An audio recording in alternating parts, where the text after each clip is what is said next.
you very much for the opportunity to present this.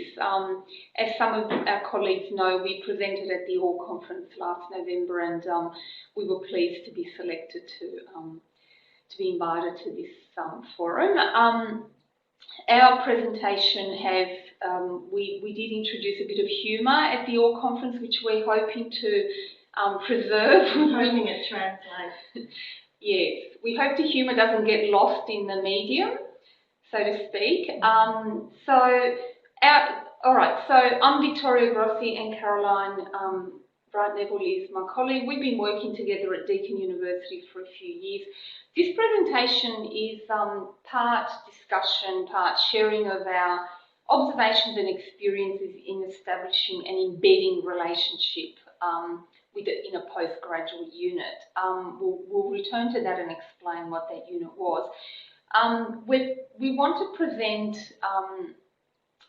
we were quite new to embedding work and language and learning advising work when we started this project or this analysis of data, and we wanted to provide a discourse analytic approach to the embedding relationship that we were negotiating. So that's our perspective, and yeah, okay. So, all right, now Caroline will. Okay, so just looking at the next slide, and yeah, so drawing from our experience, we wanted to choose a metaphor to describe how we felt about working with a lecturer or an academic, and the metaphor that we came up with was a date.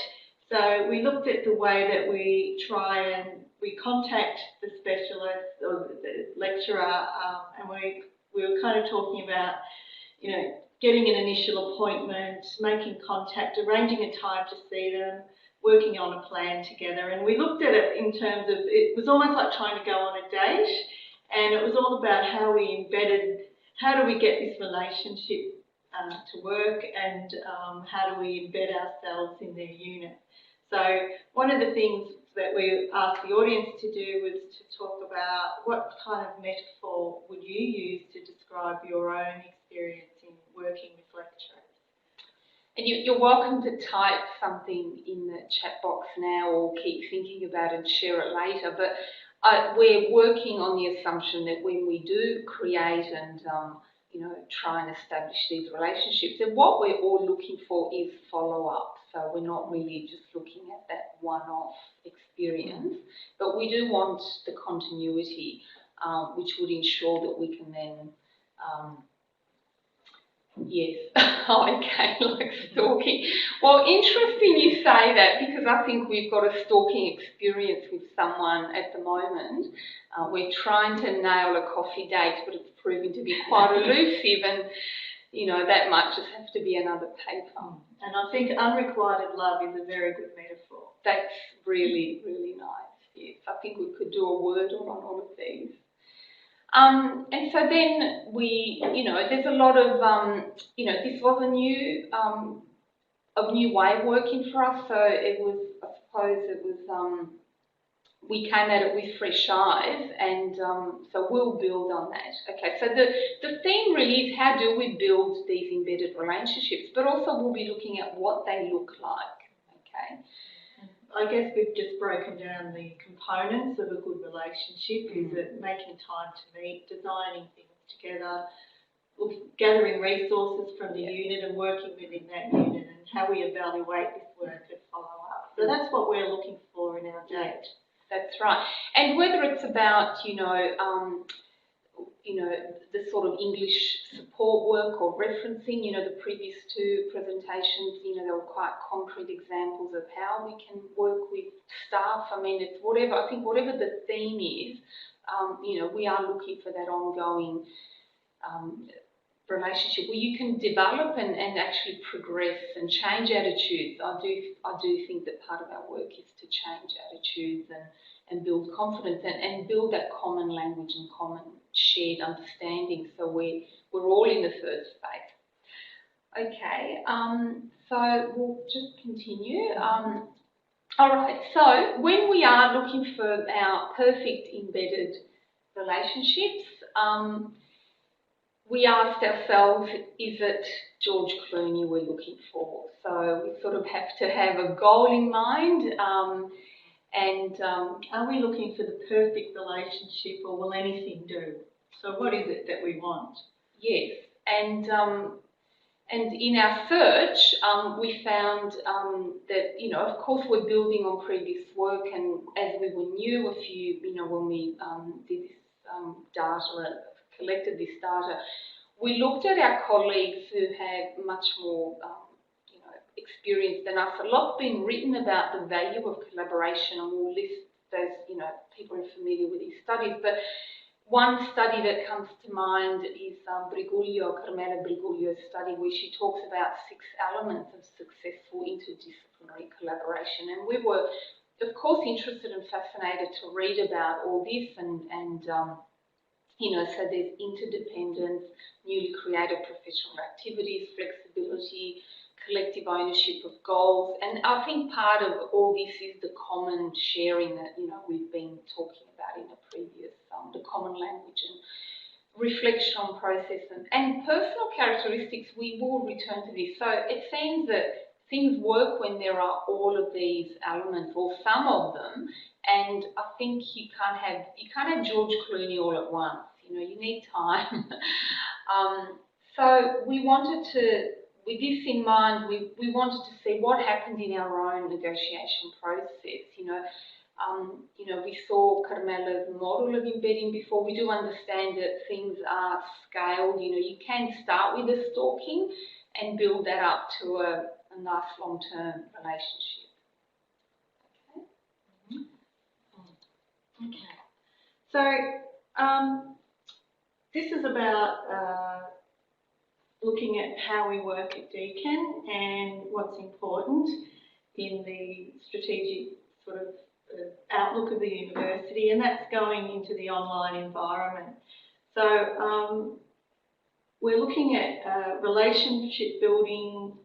We wanted to build a relationship with the unit in the Masters of MBA course at Macquarie, and we were looking at the relationships in terms of looking for a perfect soulmate. So we looked at how we would work together in the online environment. So we were thinking in terms of both working together in the cloud, talking over a coffee, talking about how we'd scaffold the learning, and we'd meet up and we'd talk about evaluation processes, and we'd Skype and maybe use Blackboard Collaborate to share all these pedagogical moments that we came up with. So looking at what makes a successful collaboration and how we can translate that into the online and a blended learning context as well. Yeah, we did think that this would add, because we are required, Deakin University agenda is to deliver in the cloud. I think the cloud campus is now considered the first campus. So we have 4 physical campuses. So I do think it adds an extra dimension, because then, as we'll discuss later, how the resources and the expectations of working online differ greatly between some of the academic staff and how we think we could be working and scaffolding online. So we did think that it added an extra dimension of the relationship and the negotiation of what is, best practice online or cloud blended learning, which Caroline knows a lot about. So in our negotiation in this case study, this was sort of at the beginning of this new sort of paradigm, and the lecturer and we were all going into it as new into this environment. Yeah. Okay. Feel free to chat, to type in comments, but obviously there will be, and we can share our slides and ask questions. So we'll just say a little bit about our case study and what it actually involved. So we've said already that we were fairly new to this work. Caroline was the language and learning advisor working with the academic, and I was the team leader who was I was involved in negotiating the work and trying to further the work into future semesters. So the Live online agenda was very strong, and we had to pursue that because there were differences of approach. And as Caroline, the word paradigm, this was the first request, the first of our experience working at Deakin where we were trying to do something more than just an add-on sort of work. So for us it was actually very exciting because, we'd been reading about, in the literature what's possible, and we really wanted to, progress ourselves, and our capacity as advisors and do a bit more than just, the old 5-minute lecture at the beginning and say, come and see us. So do you want to say something about the unit? Yeah, so the unit was a postgraduate coursework unit, and it was online. It was 100% online. Most of the students, and possibly all of them, I think, were working in some capacity, and initially the request was to have some support for report writing in human resource management. That's the unit request, and the request was that the resource was put online in some form or another, so students could access it after hours. Yes, it was wholly online, and there were professionals who were doing this. They were working and studying. And I think that's important because their expectation was that they were to interact online. So there's an element of that we're dealing with here, our expectations, the lecturer's expectation, and then the students, what can we offer students who can't actually attend the campus. Yeah. Okay, so when things don't work too well.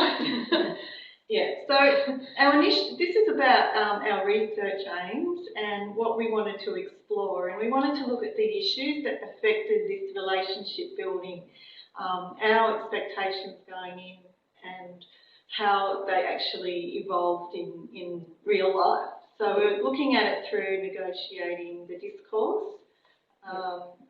So do you want to? Yeah, that's right. So yes, that's right. So we're just getting something we left in the other offices. This is our third office.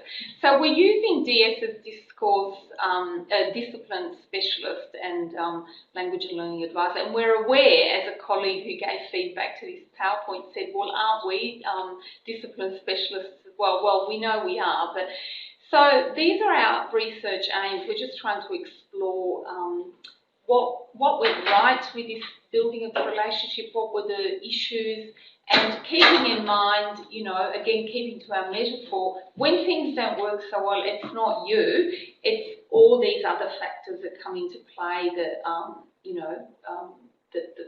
that make the third space professional work so interesting, but so difficult as well.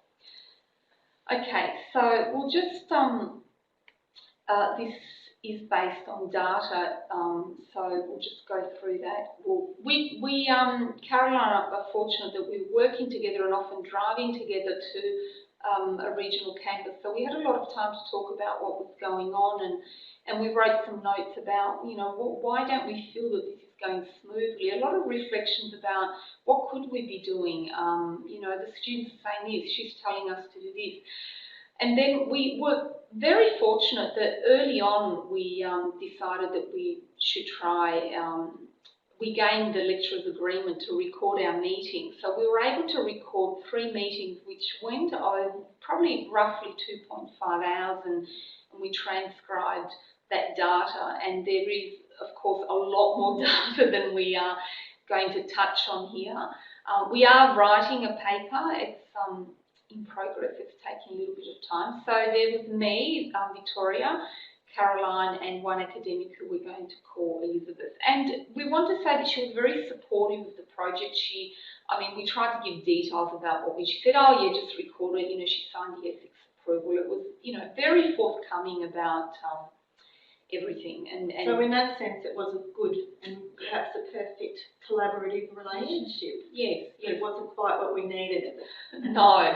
And she was very supportive of us being, I think she was a bit surprised that we were researchers, and I think we're always highlighting that yes, we do have another, dimension to our work. We don't, just support students. We do analyse and evaluate.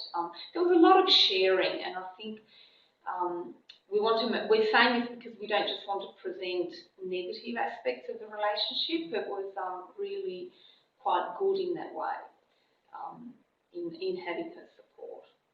Okay, so we wanted to share a little bit about, so we collected masses of data, which is something that, it's easy to do.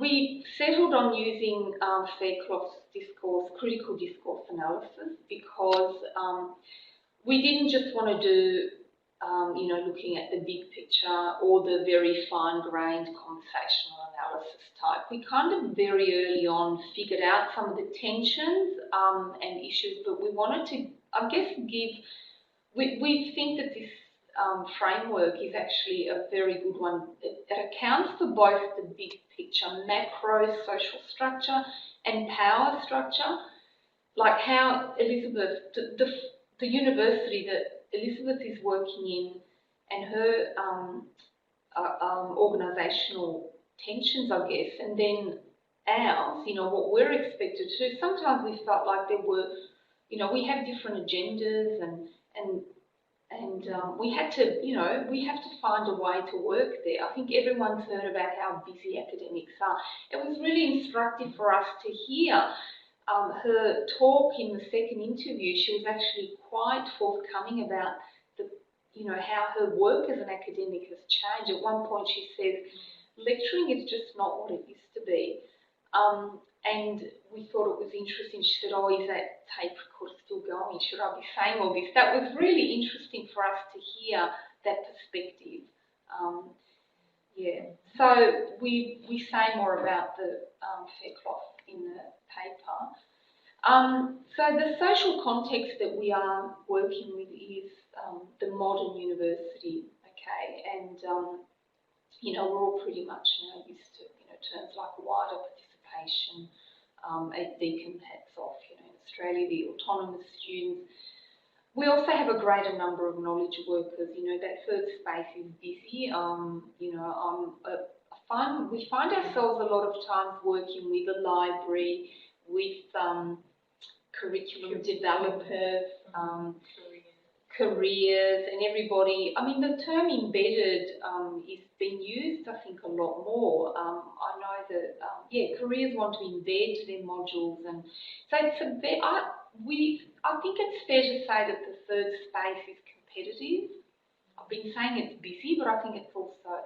So what does all this mean for us? So the way that discourse specialists and LLAs, the way we work, we kind of came to the decision, or the final, in a snapshot, that the way that we talk in our negotiations is a result of the way we are institutionally positioned and organised. That's, I suppose, be the finding. Yeah, that's right. So, and what does this mean? Okay, so when we are, all our colleagues in previous studies have said, collaboration works well. When you collaborate, you get greater results, everybody benefits, everybody gets that.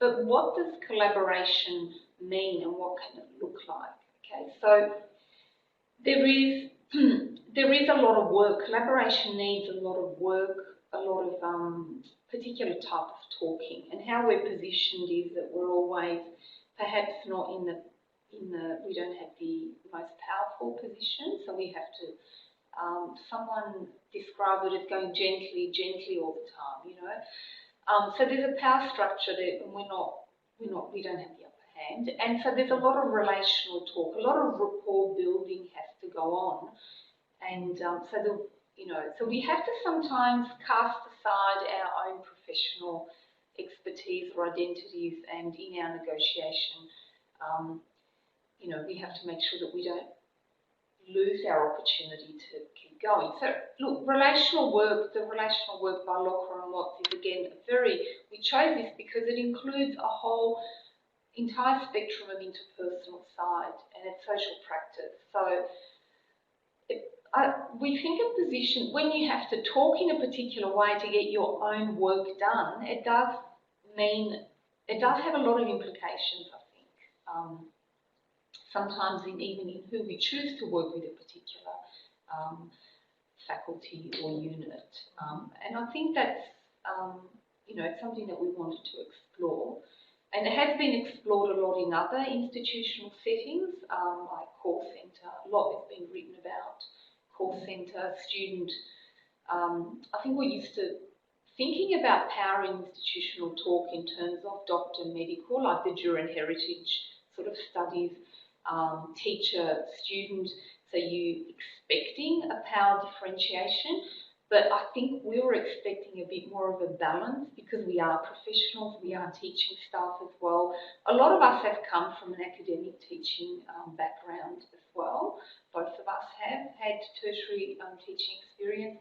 So I guess the power was a bit unexpected or is unexpected at times, and it's just it adds another layer of work to our work, if that makes sense. I've said enough on that. Okay. Yeah. So to sum up, what did we find? Hang on. Yeah. Right. Yeah. So what did we find? We found that there is a mismatch in the roles and the expectations and pedagogical approaches and the way we scaffold our work, and we believe it's as a result of the way the institution's organised. We actually found that rather than having the George Clooney of embedding relationships, we actually ended up with something more akin to George Costanza. So I'm hoping that joke translates across the waters. So we found that we have this unequal power relationship and it's blocking, we feel that in a way it can block our chance at getting this perfect embedding and collaborative dream relationship. So, so how we're talking in these interactions and what are we actually doing as an LLA and how are we being judged and what's the language of this softly approach that we use. So I think this is in the transcript. Yeah. We wanted to read out. We want to read out a bit of the transcript to just show how that power, the asymmetrical relationship comes out. And I think, we have to keep in mind, what do we sacrifice, when we don't have the equal relationship, when we are, able to voice our concerns about, what online means and what, what resources to develop and so on. Okay, so we wanted to, in exploring our role and, so we've heard that we must collaborate, we must, well, amongst other things, we must do the work, we must evaluate it, we must report on it, we must collaborate and keep it going. We found very timely our Victoria University colleagues McDonald, Schneider and Kett published a paper where we thought they put it beautifully when they said that academic language and learning lecturers are charged with working alongside disciplinary lecturers. So I think this was really interesting for us because, collaboration means we're working alongside, we're charged with something, but again, it's not, what is it that we're charged with? I mean, in the previous presentation, we were saying, is it our role to break down? Our role is quite fluid and there's a lot of, it's multifaceted, if we can say that. So we have to work out what we're charged with and then, it's complex. So that means the negotiation is complex. It's not easy. So we have to get the work, do the work and maintain and develop. So we are asking, is the talk the work? Often that was that's the question. Yeah, the question we're trying. And what does that talk look like? Yeah. Okay. We're now going to read a little bit. We didn't on purpose put it up so that you have to listen to. So you have to work out who the academic advisor is and who the discipline specialist is and who the academic. So yeah, so we've just chosen this example of the conversation between Victoria and the academic about negotiating the work that we were going to do. So I hope that you can hear both of us talking at the same time. And please think about, what do you notice about the talk? Like, what are some of the linguistic features that you can, and maybe whether this is reflected in your own practice? I'm going to read one role and Victoria's going to read another role. So I guess we're asking you to identify which one, who is the discipline specialist and who is the LLA. Okay. Okay.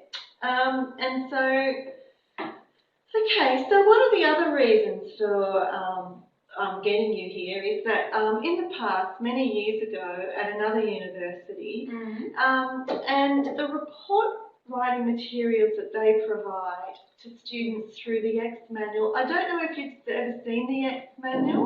No. Well, so it's the X manual. You guys do it online with lots of other different documents. Yeah. Well, they combine it all into one. Oh, okay. So the students can download it as a manual. Oh, yes. Yeah, it goes into a bit more detail about report writing than what's currently available on your website. We don't actually have very much report writing which is why I've asked for more assistance, because there wasn't a lot there. No. And if that was the only support materials I was going to provide to students, I just knew it was going to be bombarded with questions. That's right. So I went and I gave them the link to the other university's manual because it had more detail in it. Yep. And when I asked you for any additional support that you guys might be able to provide, they didn't completely align. Oh, right. So, yeah, that's fine. yeah, so then I asked somebody else and she kind of went with what Deakin already had on its website and just expanded on it, which wasn't exactly the same as what this other university had. Yeah. Anyway, so I think there's a learning experience there. Yeah. And the other thing I think was, as I'm sure you're aware, Deakin is moving into the cloud. Yes. And I'm sure that there have been sessions run by your unit on report writing face-to-face, but in the past. Yep.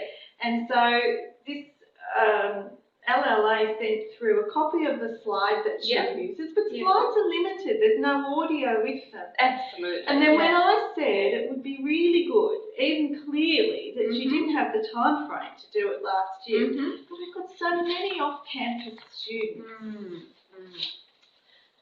Okay, we'll stop there. I don't know if people want to try and identify. I think somebody's got the answer there. I think Dawn's got the answer. Yes. Oh, well done. Well done. Well done. Okay. I wonder if it's something that's very familiar to all of you. Now, I feel that as, because we're doing a discourse analysis of, almost 3 hours of conversation, I just want to highlight that this was the beginning. This was my first meeting with her, so we've had a few emails, and I think that in itself says something, that in the first meeting you meet, I'll let you, say what you think the tone and the features were, but so it's early. I'll just highlight that it was early in the meeting, so I guess I can't say very much about, what she's asking. I do have to listen. It's not, but it was very it's I think the timing, the sequence of how this was discussed is interesting. Our talk does change over the 3 meetings. Like the very sharing meeting was the last one. It was the end of semester. She was, telling me about, how academic work had changed. So it does change. There is a change of tone in the transcripts. Yeah, but so we'll just have a quick look at it. I think it was Emma had some good points about using a lot of you in contrast to the we. Yeah. And that kind of came through in my own sessions as well. I always felt like a student. Yes. And I was so you're always hedging what you're Yes. saying. And it's actually interesting. I think we can share our experiences where we othering is a very good way to put it.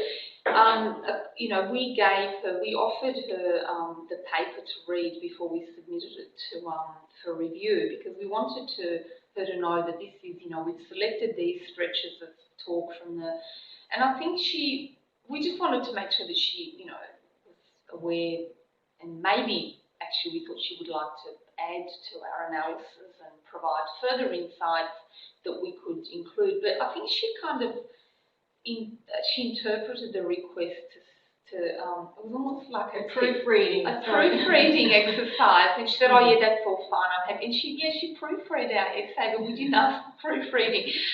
That was interesting. Okay, so what we looked at, you know, in terms of micro features, definitely there's, if you're identifying the floor-taking, topic sharing, dominance going on from her part. I certainly felt that there were a lot of truncated terms, and in some of the data, you know, the length of terms. Not that we're saying that if you have lengthy terms and, you know, an equal power relationship doesn't have to be equal terms and equal number. We're not saying that at all. I wouldn't reduce it to that.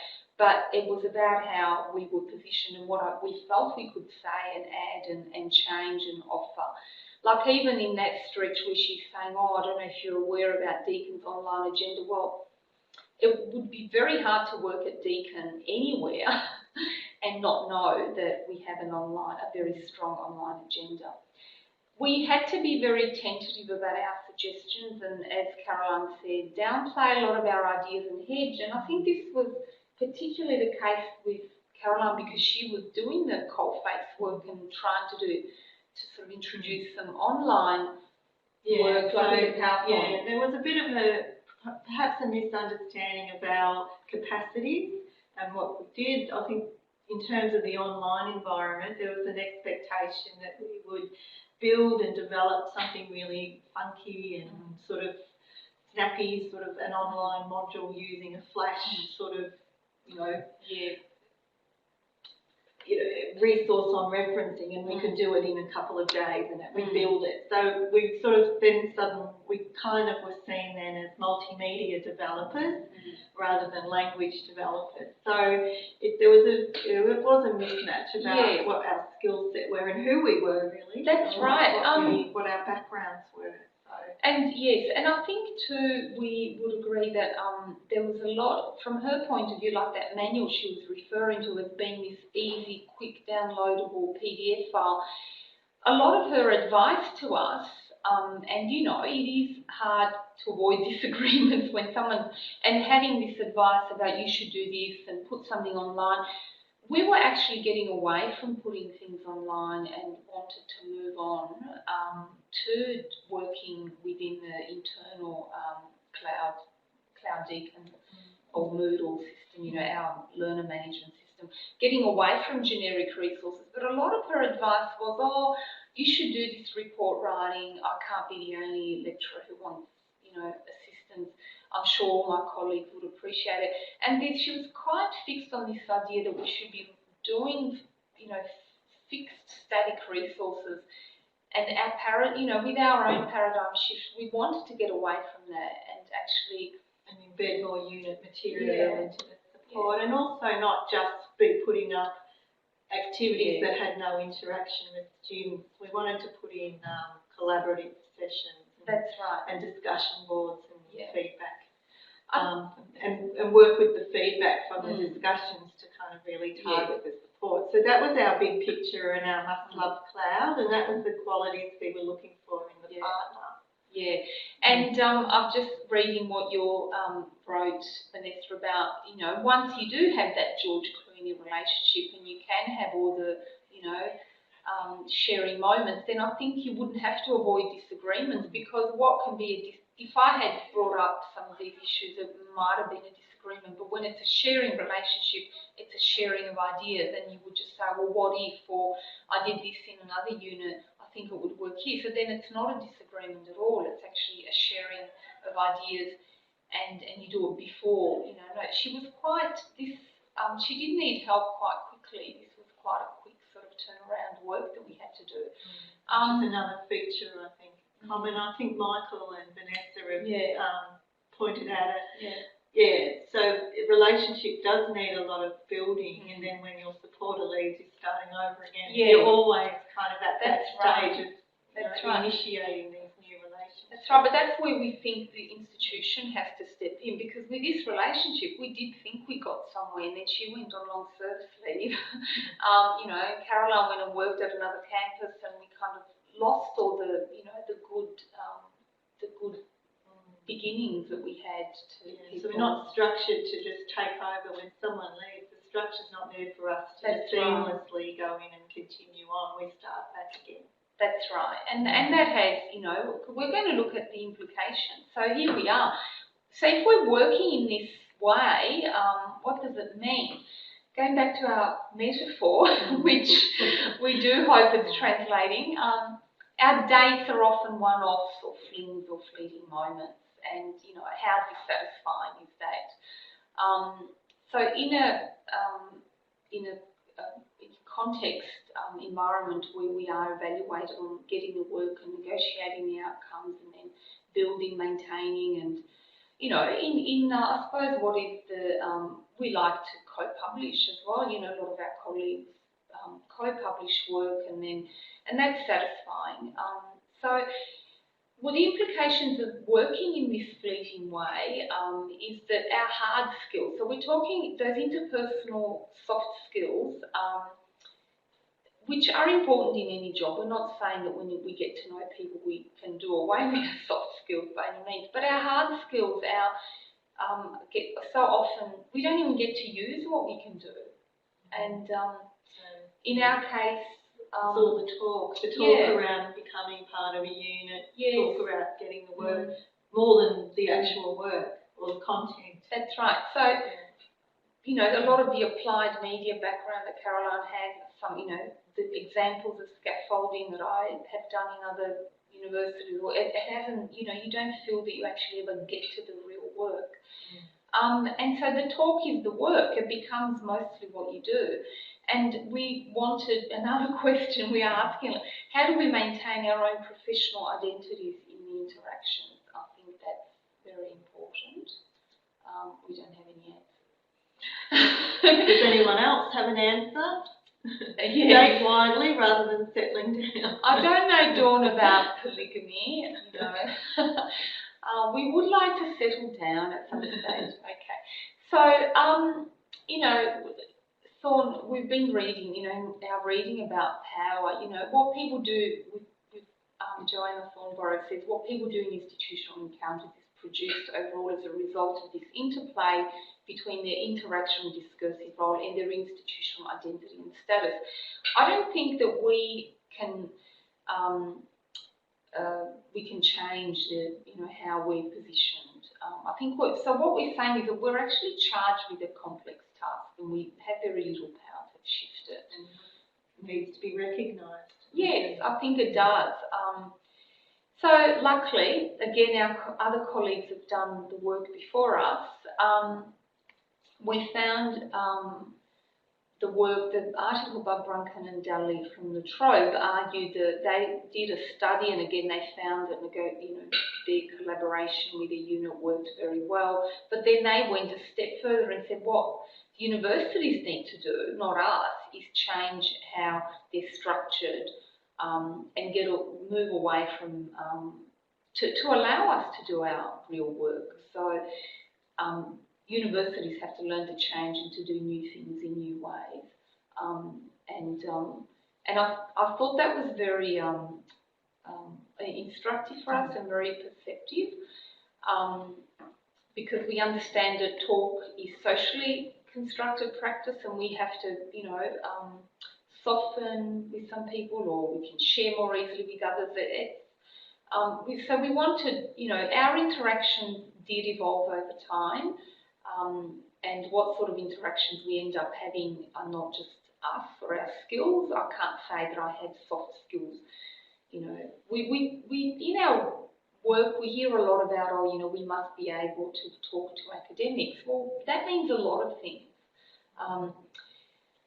So at what point supporting students at this level becomes, it sounds like a shared goal, not a sales pitch. That's what So so much of the time we feel like we are selling ourselves. We only get to that point where we're just making a sales pitch, who we are, what we do, and how we can help. And then it kind of, but we want it to go further. But like you said before, Michael, when somebody leaves, it's done over again. So we're looking at what changes are necessary within our institutions to make this sort of happen. And perhaps that's what we need to be doing as well, you know, making those recommendations at a higher level of management. So, you know, it's strategic management issue. But we didn't want to end on a really negative note, so we've just sort of given you an example of meeting George Clooney, not Costanza, and I'm just as just an example, I hope you can see in the slide, it's just some work that we did in a unit with a lecturer who was very open to us collaborating with them. There was a natural expectation that we were part of the planning process and delivery. We were involved in initial conversations about what was going to be taught, the content, and where we'd fit in and how we'd fit in. We were given a place in the cloud, a room. It wasn't just a room. It wasn't a separate study support room. It was we were integrated into the weekly lectures and sessions, and it was just expected that we would be there. And also, we were always getting requests for how do we think the course was going, or was there even the lecturer asking, "Oh, how did I go with my own delivery, with her delivery of the content?" So in that sense, we did meet George, and it did go okay. But once again, it was about, I guess, the discourse. It was a different type of discourse and a different attitude to start with. Yeah, it was very telling actually that I mean, did that go okay? That was the lecturer asking Caroline at the end of a jointly delivered. She said, "Oh, did that go okay?" So having the content lecturer, you know, an architecture lecturer ask us, "Oh, was that okay? You know, what do you think?" Well, just to be asked for the perspective. And then the pleasing thing about this lecturer was that she always gets in early because she thinks, "Oh, you'll be inundated with requests." And yes, it was a genuine surprise when I said, "Oh, not everybody." This one. She said, "What?" And her expectation, she thought, "Oh, isn't everybody trying to get you into there?" I don't think that's come out on the slide. No, sorry, so that didn't. The quote was, "Doesn't everybody want you in their unit? Isn't this part of the normal process?" Yeah. So I'm looking at some really interesting comments there on the chat. So that is just our references and what. Yeah, so we'll just, I think we've stuck to time. We haven't gone over or under too much. There must be 50 ways to leave. Yes, I'm sure there are. At what point does a relationship become unhealthy? I think that's I think that's a good question. I think, well, that's what we were asking ourselves. I mean, how often can you do this and not become demoralised?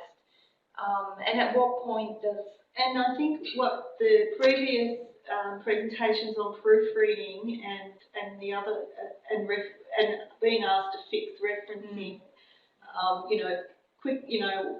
being sent 6 students individually because they haven't referenced properly. But this is what we were saying. We're trying to get a date with somebody who continues to send us individual students for referencing at the end of the year when they've failed, where we're trying to get into the unit and do more meaningful sort of work. So I guess, that it almost becomes an unhealthy relationship. Yes. You're always accepting them. Yeah. I think it's, yes, that's right.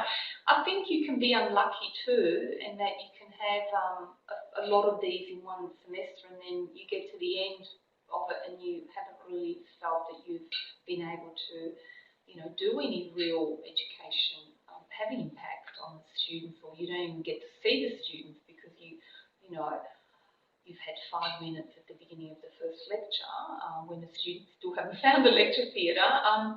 But yeah, with Simon's, I think there's a lot of strategies that we can use about how to minimise the power. But I guess what we're saying overall is that there needs to be a structural overhaul of how we're positioned to minimise that power. I think that's the main issue, and we can't do that. Like, we are working very much like, you know, returning to the sales. We're like door-to-door salespeople.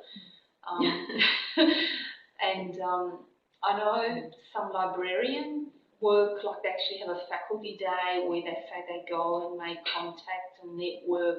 So does our work have to rely on networking?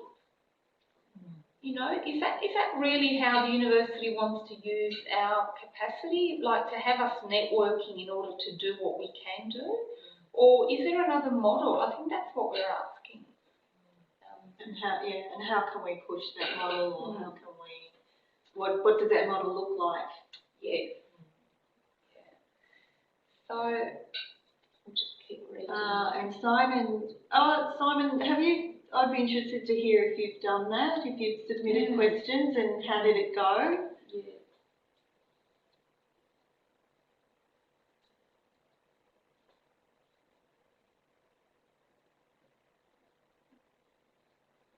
This reading from Emma's. Yes. Yes, that's right. That's right. I mean, her famous quote, transition pedagogy is everybody's business, or something to that effect. I mean, I think we would all agree that, you know, giving, Anna's paper, you know, giving feedback on language is everybody's business. You can't just segment, this is first year, this is referencing, you know, and, you know, and I was in a meeting recently where people said, oh, we don't teach English. I said, well, we're not asking you to teach English. But, and, you know, it was even like, it was interesting the power of that comment, the academic saying, we don't teach English, as if there's something wrong with teaching English in a way. So there's a lot of, I think, you know, like the first year pedagogy, I do think that this is, you know, the change needs to be embraced at a bigger level. And it needs to be systemic. Otherwise, we'll just end up doing the same thing over and over. We don't teach consultants, but we can. Yes, look, we try and work with the library, and that's another relationship you have to build, and, you know, and they also go on leave or they get changed to different faculties. And I think they also feel they have the same issues that we do. They feel they're in a similar position, I think. They'd like to work in a more embedded with us as well, as a team. We're going together, and that is hard to get. And that's something we're sort of trying to work more with. Yeah. Okay, so I'll be interested, Simon, if you try that to get at the next conference. See how you go with. Our emails are at the front here in the. Please email if you want to discuss further, or if you want to share more metaphors.